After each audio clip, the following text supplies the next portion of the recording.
नमस्ते मेरे यूपीएससी और एमपीपीएससी के योद्धाओं, आप सभी का पुनः होटल अद्वितीय एकेडमी में स्वागत है। और आज हम पढ़ने वाले हैं भूगोल सब्जेक्ट के अंतर्गत जो पृथ्वी की आंतरिक संरचना है उनके बारे में जानेंगे। तो इससे पहले आप सभी के मुंह पर मुस्कुराहट चाहिए, क्योंकि किसी भी लेक्चर को शुरू करने से पहले हमें खुशी होना चाहिए। तो मंजिल उन्हीं को मिलती है जिनके सपनों में जान होती है, और हौसलों से कुछ नहीं होता, क्योंकि उड़ान तो ये पंखों से कुछ नहीं होता, उड़ान तो हौसलों से होती है। तो इसी के साथ हम शुरू करते हैं हम भूगोल की आंतरिक संरचना के ऊपर। तो हम जानते हैं कि जिस प्रकार से जो हम जानते हैं कि सूर्य जो पृथ्वी का उद्गम हुआ है वो पृथ्वी तारों से हुआ, ऐसा माना जाता है। तो जो 4.6 अरब वर्ष पूर्व पृथ्वी का उद्गम हुआ, और तो उद्गम हुआ तो उसके बारे में हम जो पृथ्वी पर जो मिट्टी है, इसके साथ साथ जो उल्का पिंड है, जो चंद्रमा है, इनकी जो मिट्टियों का अध्ययन करने से हमें पता चलता है कि इस प्रकार की आंतरिक संरचना हो सकती है। क्योंकि जो पृथ्वी का जो आंतरिक हिस्सा है वो हमारे लिए अदृश्य है। तो हमें क्या करना पड़ता है कि जो विभिन्न स्रोतों से जो सामग्री प्राप्त होती, उन सामग्री के आधार पर हम ये पता लगाते हैं कि जो आंतरिक संरचना किस प्रकार की हो सकती है। तो देखा जाए तो जो आंतरिक संरचना भूगोल के भूगर्भ शास्त्र का के अंतर्गत आता है, लेकिन इसका अध्ययन करना भी बहुत जरूरी होता है। तो जो पृथ्वी है, पृथ्वी की जो आंतरिक संरचना है उसको जानने के लिए भी स्रोत है। तो 3 स्रोतों में बांटते हैं इसको भी। प्राकृतिक स्रोत,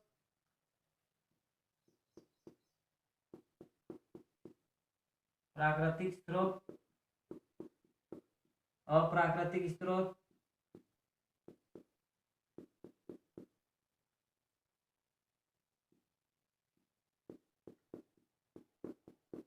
और एक आता है पृथ्वी की उत्पत्ति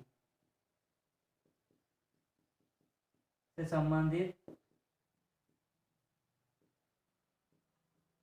संकल्पना। तो सबसे पहले देखते हैं हम प्राकृतिक स्रोत। और प्राकृतिक स्रोत के अंतर्गत हम जानते हैं, इसके अंतर्गत आता है भूकंप, और फिर आता है दूसरा ज्वालामुखी, और तीसरा आता है उल्का पिंडों से प्राप्त मिट्टी।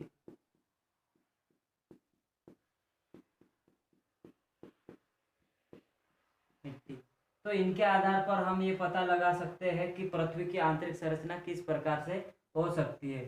दूसरा जो है प्रकार, इसके अंतर्गत हम ये जानेंगे कि जो पृथ्वी के अंदर घनत्व कितना है, और हम जानेंगे कि दाब कितना है, और अंदर जैसे जैसे जाते हैं तो हमारे को तापमान कितना है। तो इसके आधार पर हम अप्राकृतिक रूप से भी पता लगा सकते हैं कि पृथ्वी की आंतरिक संरचना है उसमें किस प्रकार से संरचना हो सकती है। और जो पृथ्वी का उत्पत्ति से संबंधित संकल्पना है, इसके अंतर्गत हमने पिछले वीडियो में पृथ्वी के उद्गम से संबंधित जो संकल्पनाएं थी, जैसे लाप्लांस का वायवीय और कांट का जो संकल्पना थी, और चेम्बरलिन और मोल्टन, और इसी प्रकार से बिग बैंग थ्योरी। तो उसके आधार पर क्या उसके आंतरिक संरचना के बारे में बता सकते हैं, लेकिन इसके आधार पर हम आंतरिक संरचना बताने में क्या रहते हैं, थोड़ा असमर्थ रहते हैं। लेकिन जो प्राकृतिक स्रोत है, प्राकृतिक स्रोत के अंतर्गत आता है भूकंप। तो भूकंप जो पृथ्वी है उसके भूपृष्ठ पर होने वाले कंपन को क्या कहते हैं, भूकंप कहते हैं। और भूकंप में हम जानते हैं कि 3 प्रकार की तरंगे निकलती है। उसमें प्राथमिक तरंगे, द्वितीयक तरंगे और लंबवत तरंगे होती है। और इन तरंगों के आधार पर हम ये पता लगा लेते हैं कि जो स्तर है पृथ्वी के अंदर वो किस स्तर का है। तो भूकंप की तरंगे, प्राथमिक तरंगे ठोस में तक आती है, ठोस में चलती है, द्रव में कम हो जाती है। जो द्वितीयक तरंगे है वो द्रव में समाप्त ही हो जाती है, और जो लंबवत तरंगे वो पृथ्वी के भूपृष्ठ तक आ जाती है। तो उसके आधार पर यह पता लगा लेते हैं कि पृथ्वी के अंदर की स्थिति क्या हो सकती है। फिर ज्वालामुखी, तो ज्वालामुखी का उद्गार होता है, उद्गार होने से लावा लावा निकलता है और लावा निकलने पर जो जम जाता है, तो उसके आधार पर, लेकिन जो ज्वालामुखी है वो किस प्रकार से आंतरिक संरचना उसके बारे में सही सही जानकारी नहीं मिलती है। और उल्कापिंडों से बात करें तो उल्कापिंडों से प्राप्त मिट्टियों से भी हम ये अनुमान लगा लेते हैं कि जिस प्रकार से सौरमंडल में ग्रहों की उत्पत्ति हुई है तारों से, उसी प्रकार से जो उपग्रह है इनका भी निर्माण उसी प्रकार से हुआ होगा, ऐसा समझ सकते। जो आंतरिक भाग है उसको भी हम पता लगा सकते हैं कि ये किस प्रकार की संरचना है। अब जो आती है बात घनत्व की, तो हम जानते हैं जैसे जैसे हम पृथ्वी का औसत घनत्व जो है वो कितना माना जाता है, 5.5 घनत्व माना जाता है, इतना पृथ्वी का घनत्व 5.5 माना जाता है। ये तो क्या है, औसत है। लेकिन जो ऊपरी परत है जिसे हम क्या बोलते हैं, भूपट्टी, और उसका घनत्व मात्र 3 है। तो जिस प्रकार से हम भूपट्टी से होते हुए फिर प्रवार और क्रोट की ओर जाते हैं, तो घनत्व जो है बढ़कर कितना हो जाता है, लगभग 13.5 से भी अधिक हो जाता है। तो ऐसी स्थिति में हम ये पता लगा सकते हैं कि घनत्व अधिक होने के कारण से अंदर जो चीजें हैं वो क्या है, भारी पदार्थों से मिलकर बनी है। फिर आता है दाब। जैसे जैसे घनत्व बढ़ता जाता है वैसे वैसे जो चट्टान है उसमें दबाव भी बढ़ते जाता है, और हर चट्टान में एक निश्चित दबाव सहन करने की क्षमता होती है, और उससे अधिक अगर दबाव हो जाता है तो वो चट्टान टूट जाती है। तो उसके आधार पर हम पता लगा लेते हैं कि जैसे जैसे दबाव बढ़ता जाता है तो समझ लेना कि वहाँ पर भारी पदार्थ पाए जाते हैं। और फिर तापमान में हम जैसे जैसे हम नीचे की ओर, पृथ्वी के नीचे की अंदर की ओर जाते हैं, तो तापमान में क्या होता है, बढ़ोतरी होती है। तो पहले इसमें भी अंतर पाया जाता है। पहले क्या होता है कि हम जैसे ही हम 32 मीटर प्रति 32 किलो वो मीटर जाते हैं, तो क्या होता है, 1 डिग्री का जो टेम्परेचर है, ये 2 डिग्री का टेम्परेचर, 1 डिग्री का टेम्परेचर बढ़ जाता है।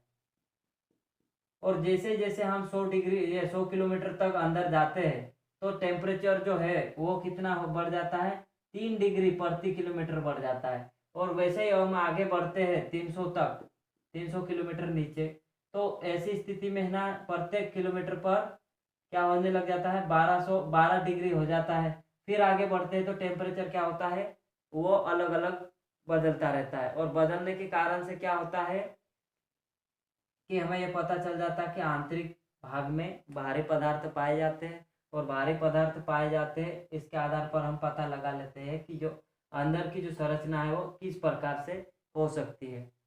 तो ये था क्या, पर भूगोल के अंतर्गत भी पृथ्वी की आंतरिक संरचना। ये तो किसके आधार पर थे, स्रोत के आधार पर। अब हम ये जानेंगे कि पृथ्वी की आंतरिक संरचना है उसको रासायनिक रूप से, रासायनिक पदार्थों के आधार पर हम कैसे चेक कर सकते हैं कि जो अंदर की संरचना किस प्रकार से हो सकती है।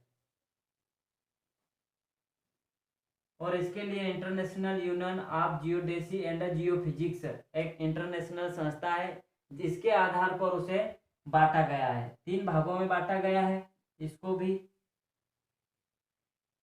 तो सबसे पहले आता है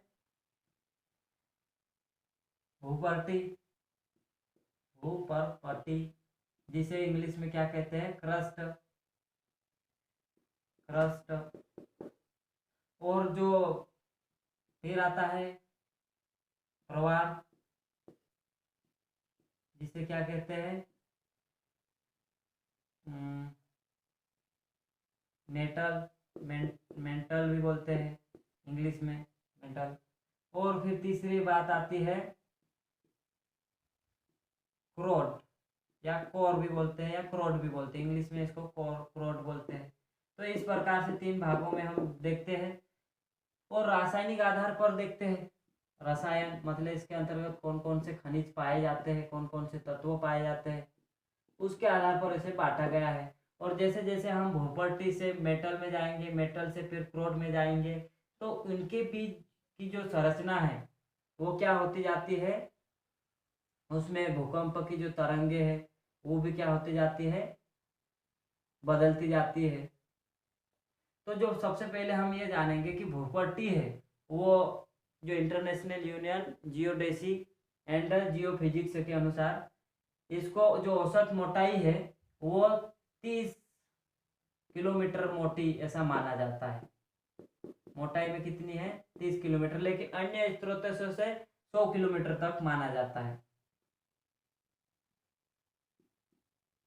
100 किलोमीटर तक माना जाता है। तो ये जो है भूपट्टी, भूपट्टी के अंदर भी क्या होता है, चट्टाने होती है, और चट्टाने होने के कारण से क्या होता है, जो टेम्परेचर है यहीं पर बढ़ता है, हमने जाना। और जो भूपट्टी है जो इसके अंतर्गत लगभग 0 किलोमीटर से 100 किलोमीटर तक मान रहे हैं, तो हम इसे क्या बोलते हैं, भूपट्टी। भूमि की जो ऊपरी परत है उसे भूपट्टी कहते हैं, क्रस्ट कहते हैं। और इसमें जो घनत्व है वो कितना रहता है, 3 से लगाकर 6 तक, और फिर 6 से लगाकर 9 तक अगले वाले में रहता है। तो इसमें जो घनत्व रहता है,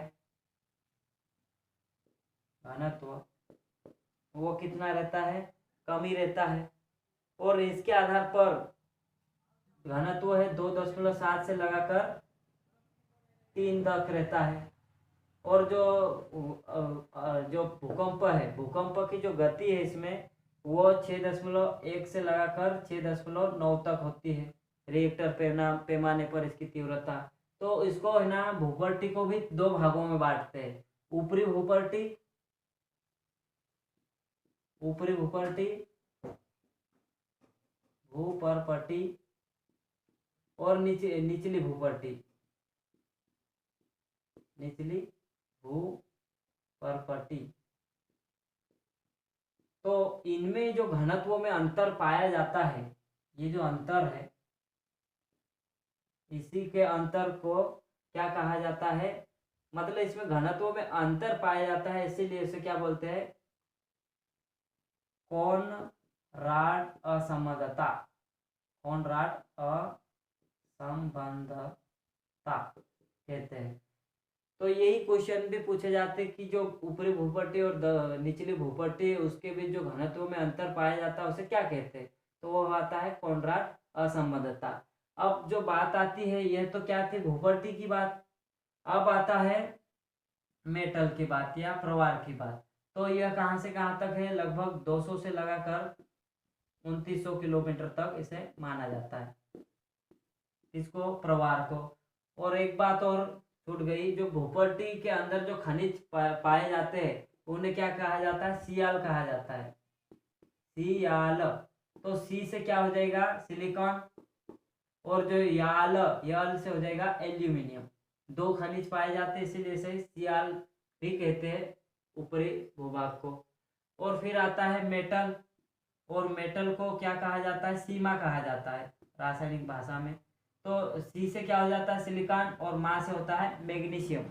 तो ये चीजें हैं 200 से लगाकर 2900 किलोमीटर तक गहराई में पाया जाता है। और यहाँ पर जो घनत्व है इसको भी 2 भागों में बांटते हैं, इसको भी कहाँ, 2 भागों में बांटते हैं। तो मान लो ये 200 किलोमीटर है और ये 2900 किलोमीटर है, तो ये ऊपरी क्या हो जाएगा, ऊपरी मेटल, मेटल। ये क्या हो जाएगा, निचला मेटल, मेटल, मेटल। अब जो निचली भूपट्टी है और इनके बीच भी घनत्व में और भूकंप की जो लहरें हैं उनकी तीव्रता भी यहाँ पर अंतर पाया जाता है, और अंतर पाया जाता है तो घनत्व में भी अंतर पाया जाएगा।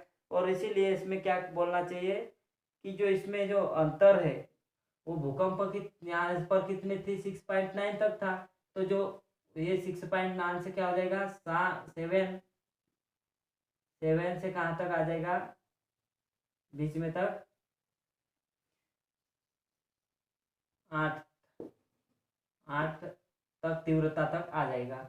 अब जो घनत्व है, घनत्व कहाँ तक आ गया था, 3 तक। अब 3 से बढ़कर वो कहाँ तक आ जाएगा, 3 से बढ़कर 7-8 के लगभग घनत्व हो जाता है। और इसी घनत्व के अंतर के आधार पर जो निचली भूपट्टी है और ऊपरी मेटल है, इसके बीच जो असमानता पाई जाती घनत्व का, उसे क्या कहते हैं? उसके बारे में एक भूवैज्ञानिक था, उसका नाम था एर मोहरोविक करके। तो उन्होंने बताया था, इसीलिए इसके जो अंतर होता है उसे क्या कहते हैं? मोहरोविक असंबंधता कहते हैं। संबंधता ये कहाँ पर? निचली भूपट्टी और ऊपरी मेटल के बीच का अंतर को क्या कहते हैं? मोहरोविक असंबंधता। उसी प्रकार से जो ऊपरी मेटल है और जो निचला मेटल है, इनके बीच भी घनत्व और जो भूकंप की तीव्रता में अंतर पाया जाता है। तो जैसे जैसे हम नीचे की ओर जाएंगे, घनत्व बढ़ता जाएगा और जो भूकंप की तीव्रता है वो भी नीचे की ओर बढ़ती जाएगी। तो बढ़ते जाते तो इसके बीच जो अंतर पाया जाता है,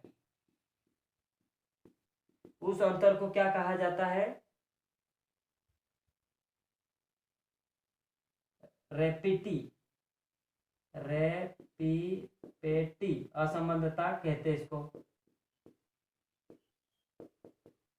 रेपिटी असंबंधता।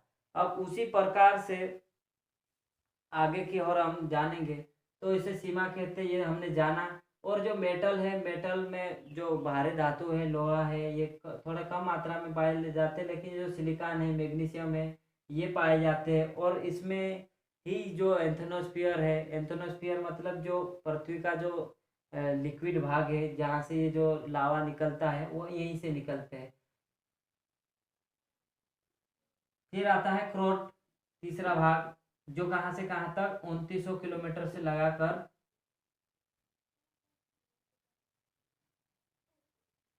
मतलब जहां तक है ये अनंत तक मान लो इतना। और बुक्स में तो दिया हुआ है कि 6550, 1000, 6150 तक, लेकिन इससे भी आगे भी हो सकता है, इसका वो तो है ही नहीं कि इतना ही है। तो इतना किलोमीटर तक का है ये। अब इसको भी दो भागों में बांटते हैं, क्रोट को भी दो भागों में बांटते हैं। और दो भागों में बांटते हैं तो क्या हो जाएगा? ऊपरी क्रोट, उत्तरी क्रोट और निचला क्रोट। तो इस प्रकार से इसमें भी पाया जाता है। तो यहाँ की ओर आने पर जो भूकंप की तीव्रता वो भी बढ़ जाती है, घनत्व भी बढ़ जाता है। और इसी कारण से यहाँ पर जो असमानता पाई जाती है उन्हें क्या कहते हैं?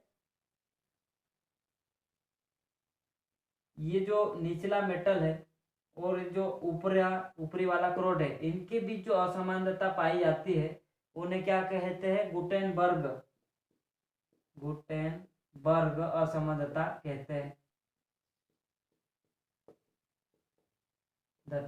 हैं। और जो उत्तरी क्रोट और दक्षिणी क्रोट है, निचला क्रोट, इनके बीच भी घनत्व और इसकी तीव्रता में अंतर पाया जाता है, जिसे लेहमैन, लोहा ज्यादा पाया जाता है इसीलिए बोलना लेहमैन असंबंधता।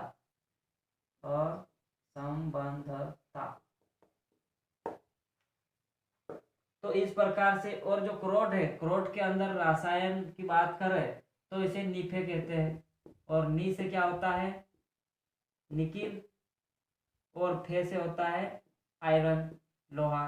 तो ये चीजें पाई जाती है इसके अंतर्गत। तो इस प्रकार से जो पृथ्वी की जो आंतरिक संरचना है, हम ऐसा समझ सकते हैं कि पृथ्वी के अंदर क्या क्या चीजें होती है, किस प्रकार से होती है, उसके अंदर क्या क्या पाया जाता है। और हम जैसे ही हम पृथ्वी की सतह से आंतरिक भागों की ओर जाते हैं तो उसमें किस प्रकार से तापमान और किस प्रकार से घनत्व और किस प्रकार से भूकंप की तीव्रता में अंतर पाया जाता है। तो इस प्रकार से हम समझ सकते हैं। और जब हम इसे करते करते हमारे सब्जी टॉपिक के ऊपर बन जाएंगे वीडियो, तो हमारे जो विषय है उसके ऊपर भी पकड़ बन जाएगी और हमारी तैयारी हो भी जाएगी।